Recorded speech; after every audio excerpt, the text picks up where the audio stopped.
안녕하세요 여러분. 조쌤의 감성국어의 조쌤 조성욱입니다. 이번 주도 온라인 수업으로 여러분들을 맞이하게 되었는데요. 빈 교실에 혼자 앉아서 있으니까 쓸쓸한 느낌도 들지만 또 한편으로는 또 조용한 그런 분위기 속에서 수업에 집중할 수 있을 것 같아서 좋은 느낌도 듭니다. 여러분들도 학교에 와서 직접 대면 수업을 듣는 게 좋을 때도 있지만 또 가끔은 온라인 수업으로 이렇게 다시 보기, 돌려보기도 하면서 수업의 효율을 높일 수 있지 않나 생각됩니다. 언제까지나 온라인 수업을 할 수는 없겠지만 이렇게 온라인 수업이 진행되는 동안만큼은 이 수업의 장점을 잘 활용해서 여러분들의 실력 향상을 위해 노력해야 되겠습니다. 날씨가 많이 더워졌어요. 지난 주말에 선생님이 기가진이한테 물어보니까 28도라고 하더라고요. 벌써 이제 여름에 문턱 앞에 와 있는 것 같습니다.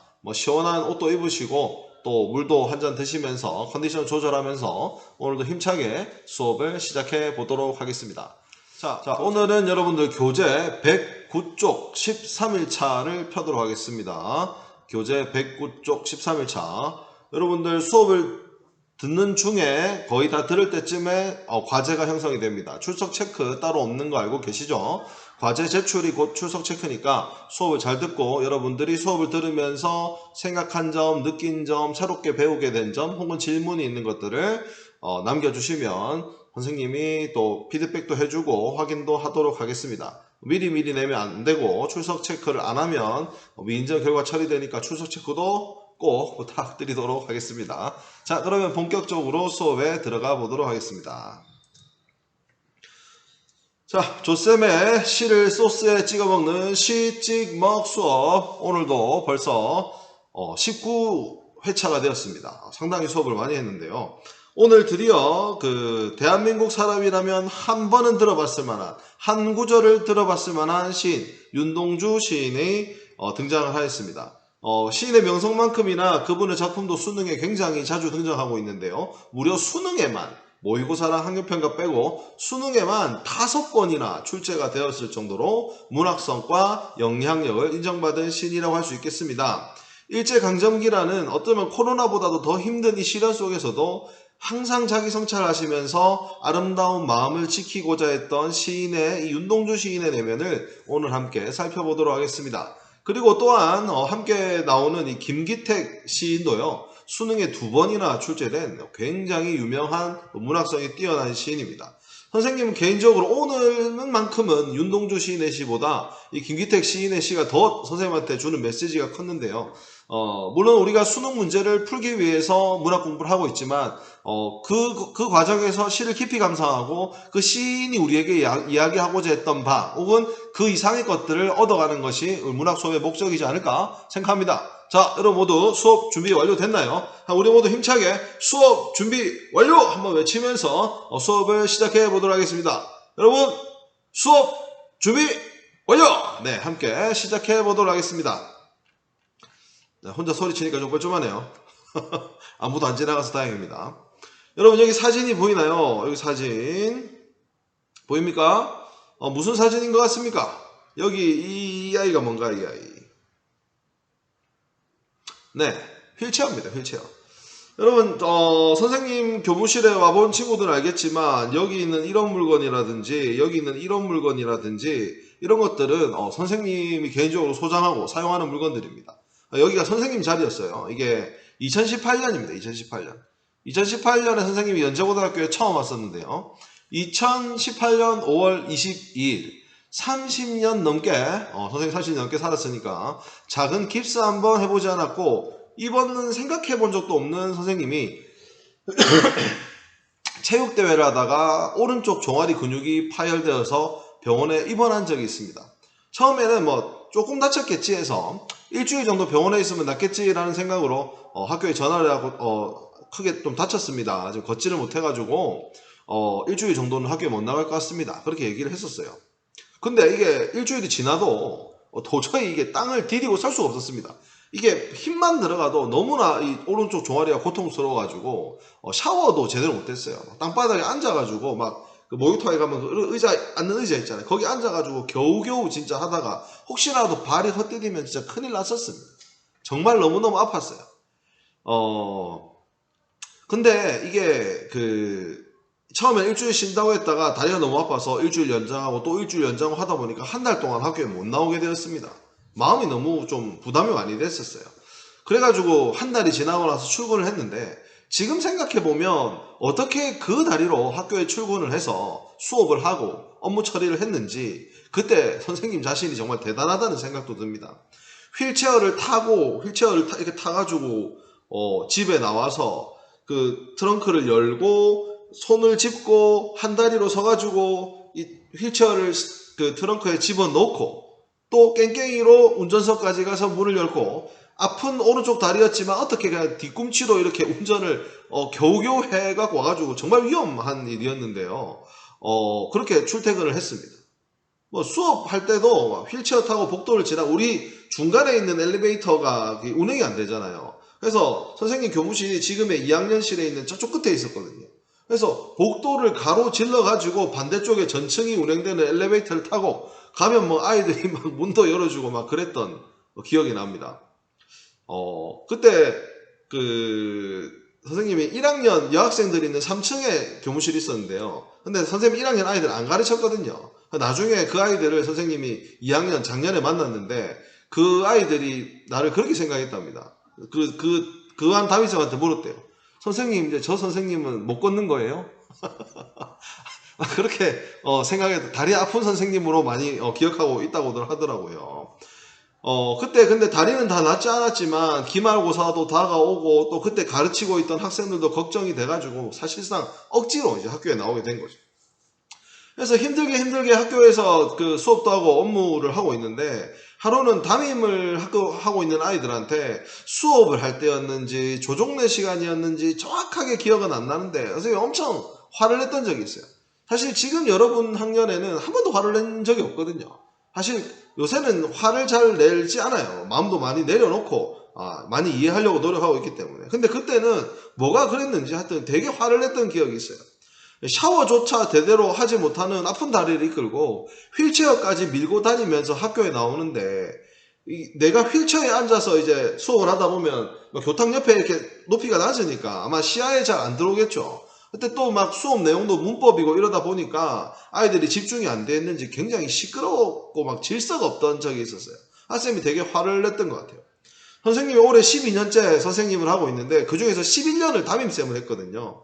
근데 아마 그때 아이들하고 소통이 제일 힘들었던 것 같아요.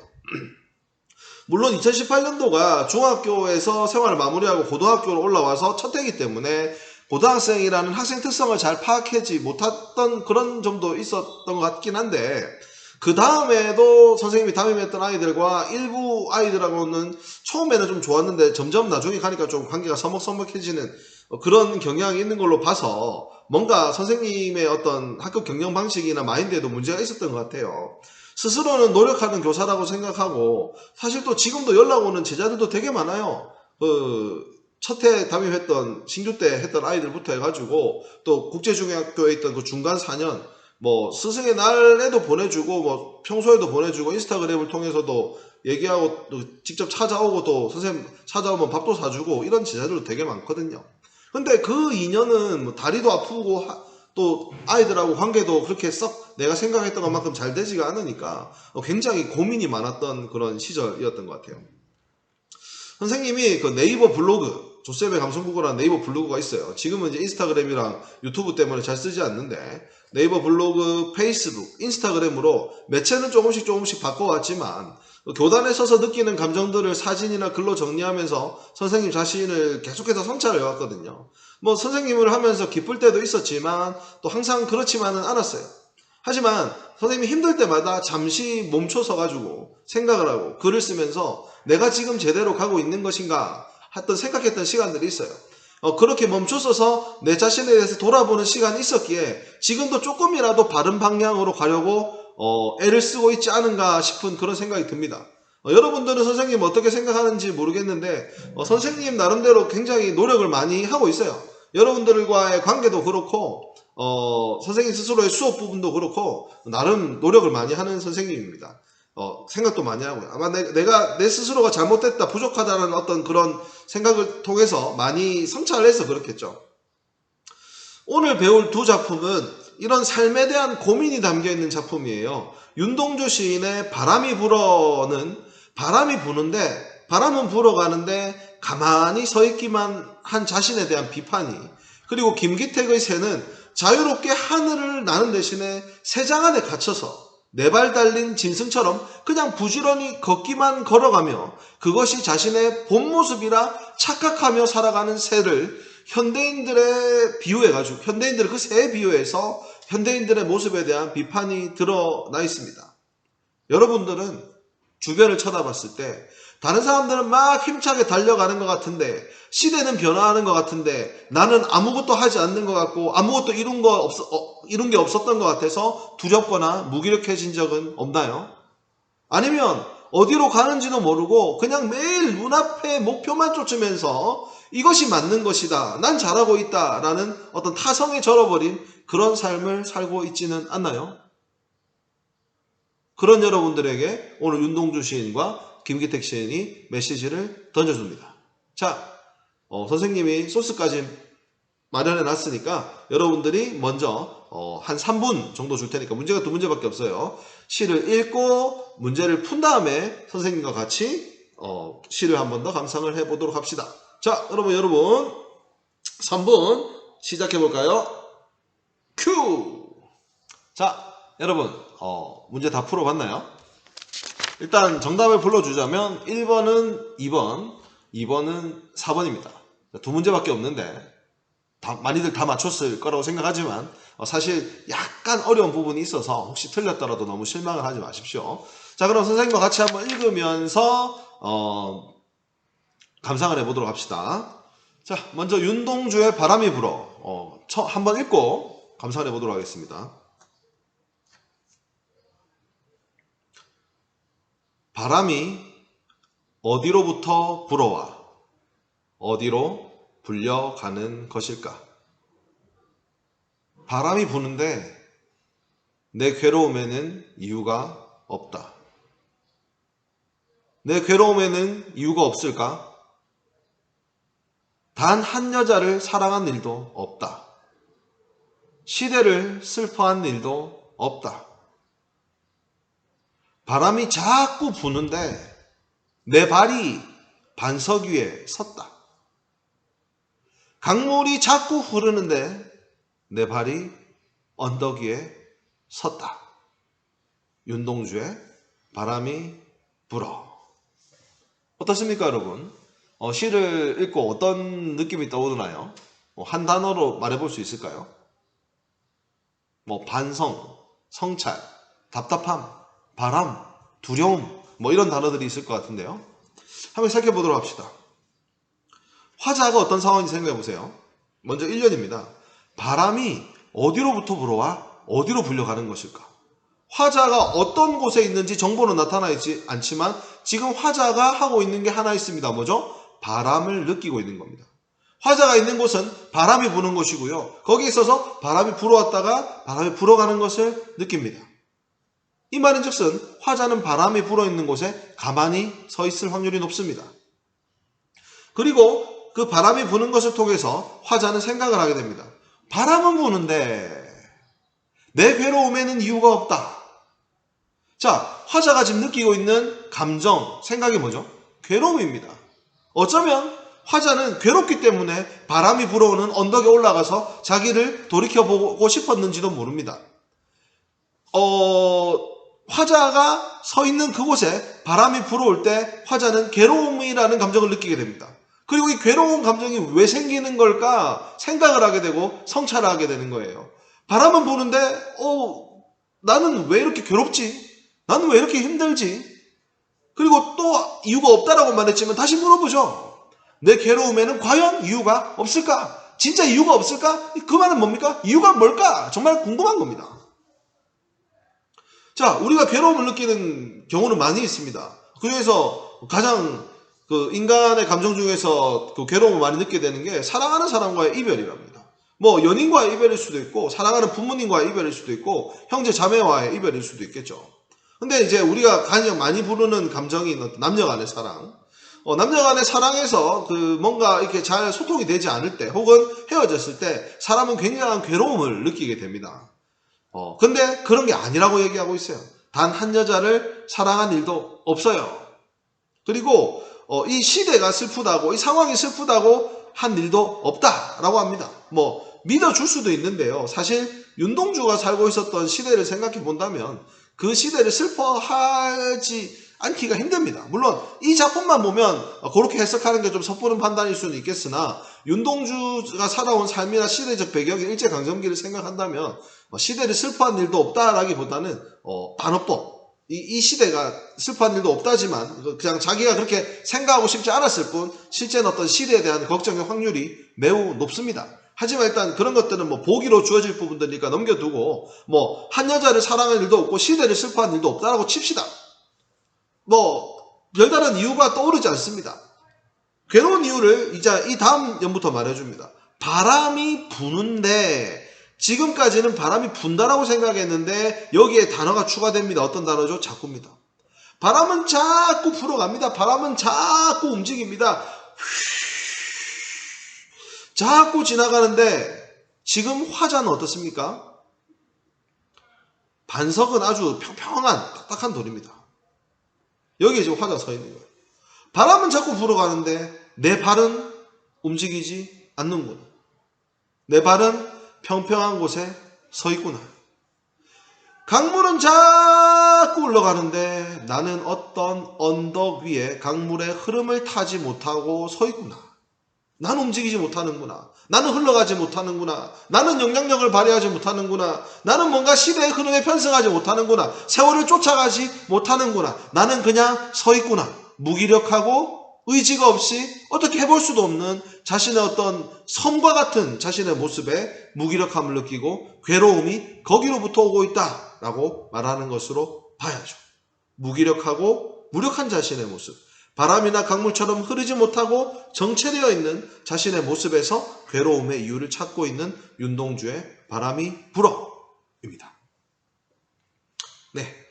윤동주 시인은 서시, 별에는 밤 이런 시를 많이 썼는데요. 윤동주 시인의 시에 가장 많이 등장하는 그 정신적인 가치가 바로 이 성찰입니다. 성찰. 그래서 윤동주를 자기 반성의 시인 또는 성찰의 시인이라고 부르는데 여기서도 바람처럼 강물처럼 흘러가지 못하는 자기 자신에 대한 성찰이 드러난다고 볼 수가 있겠네요. 네, 해석이 됐습니까? 그럼 다음 작품으로 넘어가 보도록 하겠습니다. 네, 다음 작품은 김기택 시인의 새라는 작품인데요. 한번 읽어보고 감상을 해보도록 하겠습니다. 새는 새장 밖으로 나가지 못한다. 매번 머리를 부딪히고 날개를 상하고 나야 보이는 창살 사이의 간격보다 큰 몸뚱어리.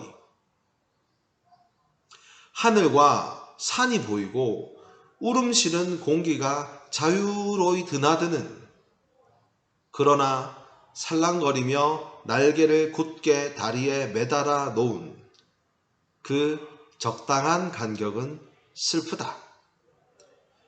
그 창살의 간격보다 넓은 몸은 슬프다. 넓게 힘차게 뻗을 날개가 있고 날개를 힘껏 떠받쳐줄 공기가 있지만 새는 다만 네 발 달린 짐승처럼 걷는다. 부지런히 걸어 다리가 굵어지고 튼튼해져서 닭처럼 날개가 귀찮아질 때까지 걷는다. 새장문을 활짝 열어놓아도 날지 않고 닭처럼 모이를 향해 달려갈 수 있을 때까지 걷는다. 걸으면서 가끔 창살 사이를 채우고 있는 바람을 부리로 쪼아본다. 아직도 벽이 아니고 공기라는 걸 증명하려는 듯. 유리보다도 더 환하고 선명하게 전망이 보이고 울음소리, 숨내음 자유롭게 움직이도록 고안된 공기. 그 최첨단 신소재의 부드러운 질감을 음미하려는 듯. 김기택의 새였습니다. 자, 한번 읽어봤는데요. 어떤 느낌이 드나요? 뭐 떠오르는 단어나 느낌을 단어로 한번 말해볼까요? 뭐 세장, 뭐 자유, 억압, 최첨단 신소재 뭐 이런 게 떠올릴 수 있는데요. 사실 이 최첨단 신소재라는 이 시어가 굉장히 좀 특이하죠. 시에는 잘 안 쓰이는 뭐 과학기술 지문에나 나올 법한 그런 단어인데요. 이게 나중에 보면 정말 절묘하게 사용한 시어더라고요. 같이 한번 해석해 보도록 하겠습니다. 자, 이 시의 시적 대상은 새입니다. 새기는 새인데 어떤 새죠? 새장 밖으로 나가지 못하는 걸로 봐서 새장 안에 갇혀 있는 새입니다. 새는 새장 밖으로 나가지 못할까? 못할 수도 있다가 아니고 새는 새장 밖으로 나가지 못한다 라고 굉장히 단정적으로 표현하죠. 갇혀있는 느낌이 강하게 됩니다. 그러면 우리는 이 시를 읽으면서 새가 무엇이고 새장이 무엇일지 그 시어의 상징적인 의미가 무엇일지를 한번 고민해보면서 시를 읽으셔야 되겠습니다. 자, 시적 대상인 새는요, 매번 머리를 부딪히고 날개를 상합니다. 왜냐하면 날아가 보려고 하거든요. 푸드덕 날아가려고 하는데 머리를 쾅 부딪히고 날개가 부딪히고 하면서 부딪히고 날개가 상하고 나야 보입니다. 뭐가 보이죠? 창살이 보입니다. 창살. 그리고 창살을 나가기에는 너무나 큰 자신의 몸뚱어리가 보인다는 것이죠. 새가 새장을 벗어나지 못하는 이유가 두 가지예요. 첫 번째는 그 새장을 벗어나려다가 이 상처를 입어 이 시련을 당했기 때문입니다. 새의 입장에서 상처를 입는다든지 머리를 부딪힌다는 것은 힘든 일이죠. 그러니까 나가려면 고통스럽기 때문에 못 나가요. 두 번째는 창살이 있습니다. 창살. 자신을 가두고 있는 어떤 창살이 있어요. 그리고 그 창살을 통과하지 못하는 자신의 몸집 때문입니다. 외부에서도 외적 요인으로 자신을 가둬놓고 있지만 또 자기 몸이 작으면 갈 수 있는데 몸집이 너무 크기 때문에 이 내적인 이유로 인해서 이 시련을 통과하지를 못합니다. 하지만 그 새장 밖의 세상에 대해서 이야기해주고 있는데요. 하늘이 보이고 산이 보이고 울음 실은 공기가 자유로이 드나들 수 있는 새가 짹짹짹짹짹짹 뭐 구구구구 울면은 그 울음은 자유롭게 드나들 수 있는 곳이에요. 그러면 이 자유라는 말 때문에 하늘과 산이라는 것도 긍정적인 의미죠. 새장 밖은 굉장히 긍정적인 이미지, 자유로운 공간으로 묘사가 되어 있습니다. 하지만 새의 상황은 어쩌죠? 살랑거리는 이 날개, 살랑거릴 수 있는 날개를 그냥도 아니고 굳게 매달아 버립니다. 뭐가요? 새장의 이 적당한 간격이에요. 날아갈 수 있을 듯 하지만 날아갈 수 없는 적당한 간격. 갇혀있지 않은 듯 하다고 내가 마치 나갈 수 있을 거라고 느끼지만 나갈 수 없는 그 적당한 간격. 근데 여러분, 이 적당한이라는 말은 사실 괜찮은 단어잖아요. 좀 알맞을 때 쓰잖아요. 근데 이 적당한 간격이 슬프다고 했기 때문에 사실은 이게 안 적당한 겁니다. 이 적당한 게 아니라는 거죠. 이 간격은 사실 적당하지 않다는 겁니다. 이 반어법입니다. 반어법. 그 창살의 간격보다 넓은 몸은 슬프다는 거예요. 이 간격도 슬프지만 또 이 창살의 간격보다 넓은 몸이 슬퍼요. 넓게 힘차게 뻗어갈 날개는 나에게 있습니다. 잠재력이 있습니다. 그리고 그 날개가 날면 그 날개를 떠받쳐줄 공기도 있습니다. 조건도 갖추어져 있습니다. 하지만 새는 어떻나요? 날아가지 못하고 네 발 달린 짐승처럼 걷습니다. 새가 걷는 게 새의 진정한 모습인가요? 새는 이 새장 밖의 자유를 누리지 못한 채 어느새 새가 아니게 되어버렸습니다. 오히려 부지런히 걸어가지고 다리가 굵어지고 튼튼해져 버립니다. 날아다녀야 될 새가 다리가 튼튼해지는 것은 그 새의 원래의 본성, 전체성을 잃어버린 거죠. 그리고 이 잃어버린 정체성이 강화되어서 오히려 굵고 튼튼해져. 즉, 이 걸어다니는 환경에 익숙해져 버려서 닭처럼, 날지 못하는 닭처럼 귀찮아질 때까지 걷습니다. 그러다 보니까 이제 날아가야 된다는 자신의 정체성을 잃어버려서 새장문을 활짝 열어놓아도 날지를 않습니다. 옛날에는 창살 간격이 좁아서 내 몸이 커서 못 나갔는데 이제는 열어놓을 수 있는 출구를 열어놓아도 안 납니다. 날지 않습니다. 오히려 닭처럼 내 눈앞에 있는 모이를 향해서 달려갈 수 있을 때까지 걷습니다.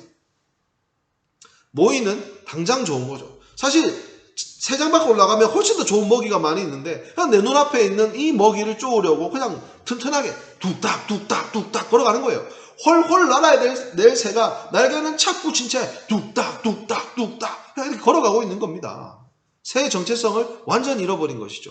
눈앞에 목적을 향해 걸어가는 겁니다. 그런데요, 새는 뭐를 발견합니까? 간격을 바라봅니다.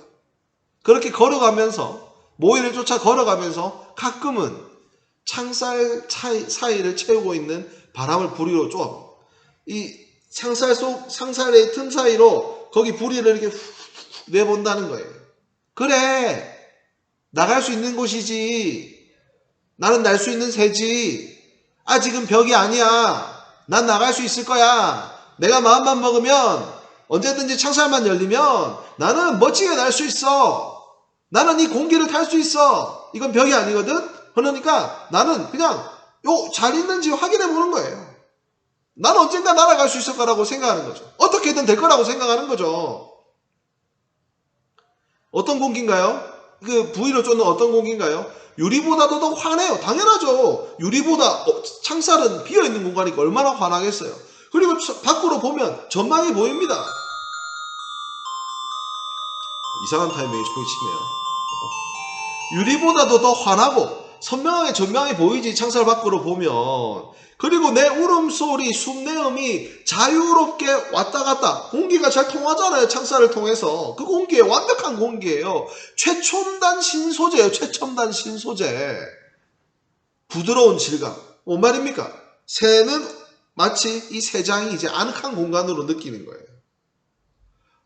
이 공기, 좋은 공기, 밖에도 보이고, 선명하게 전망도 보이고, 나의 이 숨소리가, 나의 숨내음이 자유롭게 드나들 수 있는 이 새장 옆에 공기, 이거 정말 멋진 거야. 정말 새로 나온 거야. 신상이야. 너무 부드러워. 나는 여기가 좋아.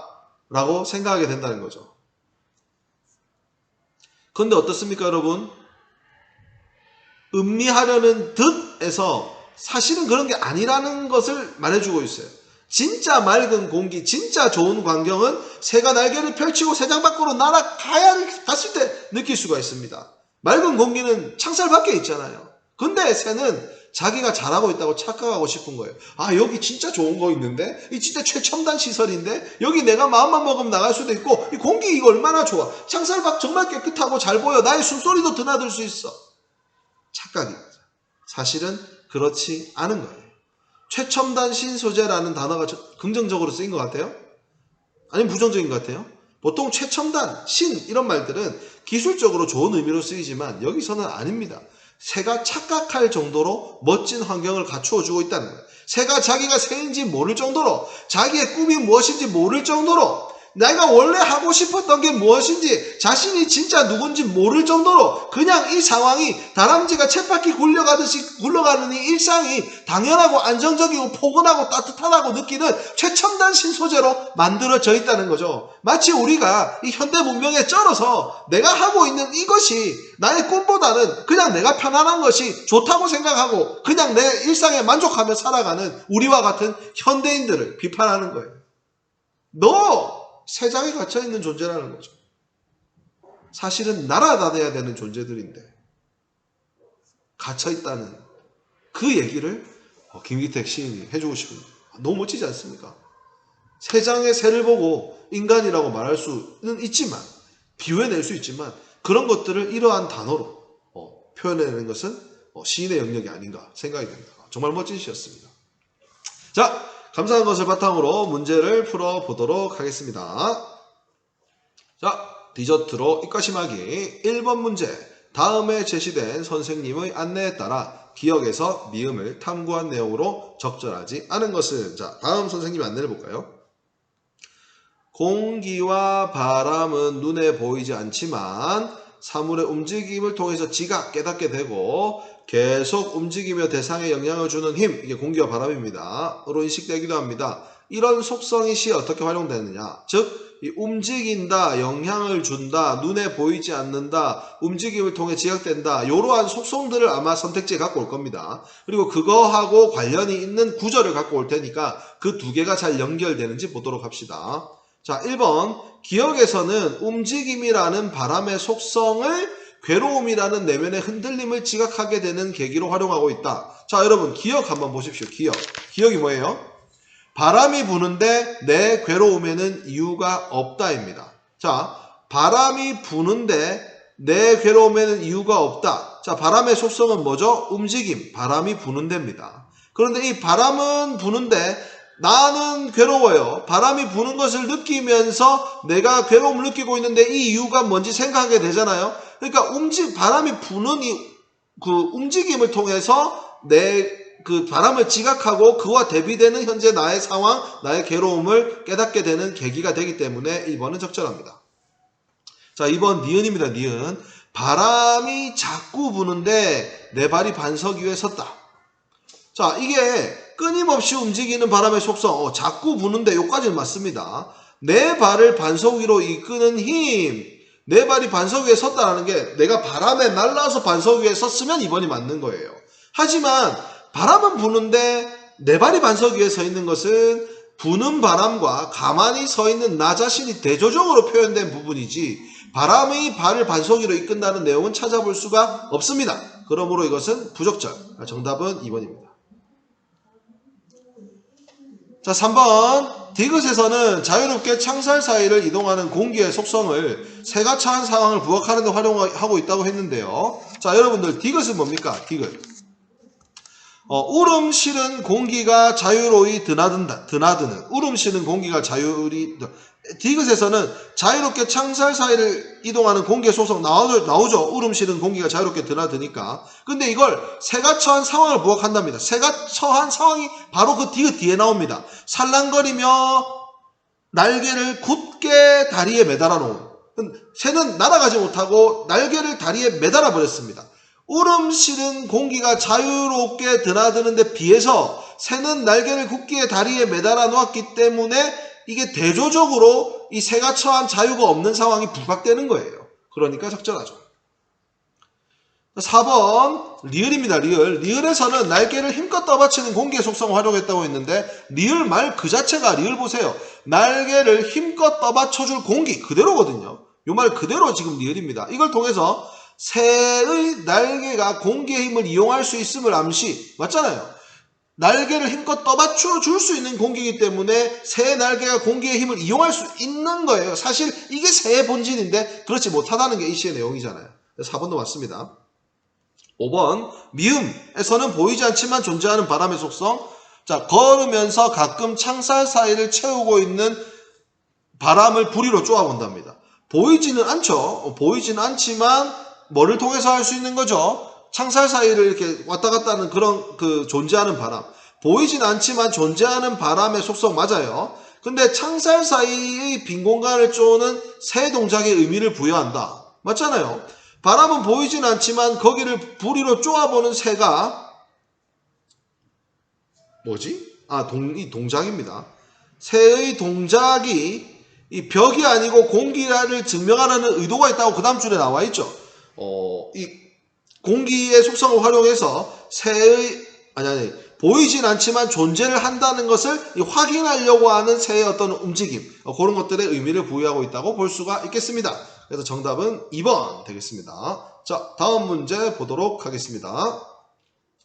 자, 2번 문제입니다. 보기를 바탕으로 나를 감상한 내용으로 적절하지 않은 것은, 여러분 문제 풀 때 보기 먼저 봤습니까? 이번에는 그 가시 말고 나시에 대한 설명은 먼저 나와 있는데요. 새에서 새장에 갇힌 새는 일상의 안온함, 일상이 적절하고 따뜻하고 막 편안하다고 생각하는 이 안온함에 길들여져서 자유를 억압하는 일상을 벗어나지 못하는 현대인의 알레고리이다. 알레고리라는 게 어떤 상황을 다른 상황의 어떤 비유를 해서 그 상황으로 이렇게 돌려서 표현하는 걸 직접 말 안 하고 돌려서 말하는 거예요. 그러니까 인간의 이야기를 새로 표현했기 때문에 알레고리라고 할 수가 있는 거죠. 너 지금 자유가 없어 라고 하지 않고 새장에 갇혀있는 새를 봐. 자유가 없지를 통해서 인간의 자유가 없음을 나타내주는 그런 표현법이 알레고리입니다. 이런 현대인들을 알레고리라고 볼 수 있는 거죠. 새장에 갇힌 새가. 새 행동에 대한 묘사는 일상에 충실하면 충실할수록 잠재됨인가 본성을 잃어가죠. 는 아이러니. 열심히 사는데 본성을 잃어버리니까 아이러니입니다. 일상에 만족하며 자유로운 삶의 가능성을 외면하고 있는 현대인의 모습을 보여주는 게 이 시입니다. 내용 정확하죠. 이걸 바탕으로 나를 감상한 내용으로 적절하지 않은 걸 찾는 건데요. 먼저 1번입니다. 몸이 창살에 부딪히고 나서야 창살의 간격에 보이는 새. 이 시의 2, 3행을 보면 나와 있는데요. 이거는 그 일상에 갇힌 자신을 의식하는 현대인의 모습을 보여준다. 일상을 벗어나지 못하는 현대인, 보기의 내용을 그대로 갖고 왔고 그 부분이 평소에는 모르다가 창살에 부딪히고 나서야 창살의 간격이 보이는 거죠.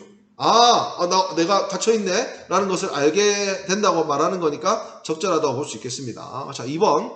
바깥 풍경이 보일 정도로 적당한 간격의 창살로 된 세장. 이게 3, 4행에 나온 건데요. 이게 안온함과 억압성이라는 양가성을 지닌 일상을 보여준다. 여기 안온함과 억압. 그러니까 억압과 안온함은 사실 반대되는 느낌이잖아요. 안온함은 편안하고 좋은 거고 억압은 찍어 누르는 건데 사실 이 일상이라는 게 이 두 가지 의미가 있는 거예요. 편안하다고 느끼지만 사실은 진정한 자유를 얻지 못하게 만드는 게 쳇바퀴 같은 일상이거든요. 그게 이 적당한 간격이라는 이 애매한 말에 녹아있다라고 볼 수 있습니다. 그러니까 적절하네요. 자, 3번. 닭처럼 날개가 귀찮아질 때까지 부지런히 걷는 새. 이게 바로 새의 행동에 대한 묘사고요. 성실한 생활이 잠재력의 상실로 이어지는 아이러니. 일에 충실할수록 성실한 생활이 잠재된 힘과 본질을 잃어가는 잠재력의 상실로 이어지는 아이러니. 이 말을 그대로 갖고 왔고 적절한 부분을 가지고 왔죠. 그러니까 3번도 적절합니다. 4번 봅시다.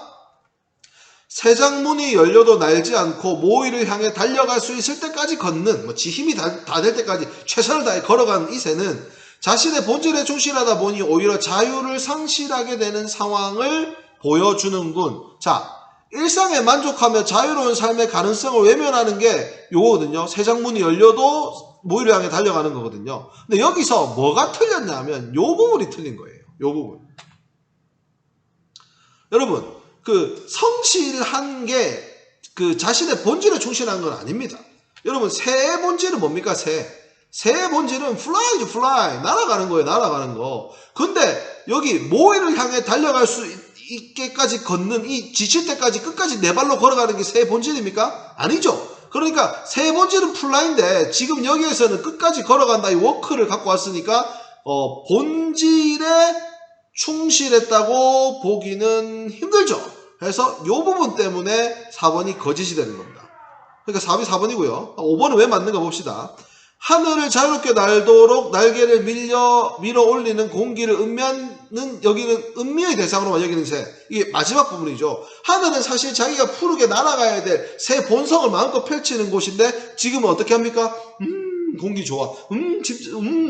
최첨단 신소재. 지금 이러는 부분이잖아요. 요게 어떤 걸 보여주죠? 자유로운 삶의 가능성을 외면하고 일상에 안주하려는 현대인의 모습. 요 빨간 부분, 요 부분이죠. 요거를 잘 갖고 왔고, 그리고 그 근거가 되는 구절이 요 구절이니까 이거는 적절하다고 볼 수가 있겠습니다. 자, 여러분, 오늘은 윤동주의 바람이 불어와 김기택의 새를 함께 살펴보았습니다. 굉장히 우리에게 많은 메시지를 던져주는 시인데요. 문제도 잘 맞춰야 되겠지만 우리 자기 자신을 한번 성찰해보고 또 지금 내가 나의 꿈과 나의 본성을 제대로 펼치고 있는지, 너무나 일상의 쳇바퀴 속에서 눈앞의 것만을 쫓고 있지는 않는지 한번 반성하는 시간이 되어봤으면 좋겠습니다. 자, 그리고 여러분, 선생님이 한 가지 이제 공지할 게 있는데요. 다음 시간에 선생님이 얘기를 해주겠지만 이제 우리 그 수업이 몇 차시까지 하면 그 마무리 되냐면 그 22차시까지 하면 마무리가 됩니다. 근데 오늘 수업이 19차시거든요. 그래서 기말고사 때까지라고 해도 오늘 벌써 19차시까지 했으니까 20, 21, 22, 3시간만 하면 선생님의 목표로 하는 작품을 모두 다 다뤄줄 수가 있어요. 근데 수업이 한 6번 정도 남았습니다. 그래서 뭐 시험 전주에야 스스로 학습을 정리하는 기간을 가지면 되겠지만 그 전에 여러분들이 좀 그 스스로 학습을 하면서 그 시를 배우면서 느끼게 되었던 좋은 시, 내가 이 시는 참 잘 감상을 했다 싶은 것들을 여러분들의 시에 대한 어떤 감상들을 조금 받아서 정리를 해가지고 여러분들 어떤 개별적인 활동을 좀 정리하는 시간을 좀 가지려고 하고 있습니다. 자세한 안내는 다음 시간에 할 건데 뭐 여러분들이 지금까지 공부를 하면서 나는 이 시가 좀 좋았어. 뭐 이런 시들을 미리 조금 생각해 두시면 활동을 하기 좋지 않을까 그런 생각이 듭니다. 자, 여러분들 오늘 고생 많았고요. 이제 생성되는 오늘 수업 후기, 수업을 들으면서 새롭게 알게 된 점, 느낀 점, 배운 점 등을 간단하게 적는 수업 후기를 잘 적어 주시기를 바랍니다. 그게 곧 출석 체크입니다. 여러분 아시죠? 자, 여러분들 오늘도 고생 많았습니다. 여러분 우리 다음 시간에 만나도록 하겠습니다. 오늘은 여기서 안녕.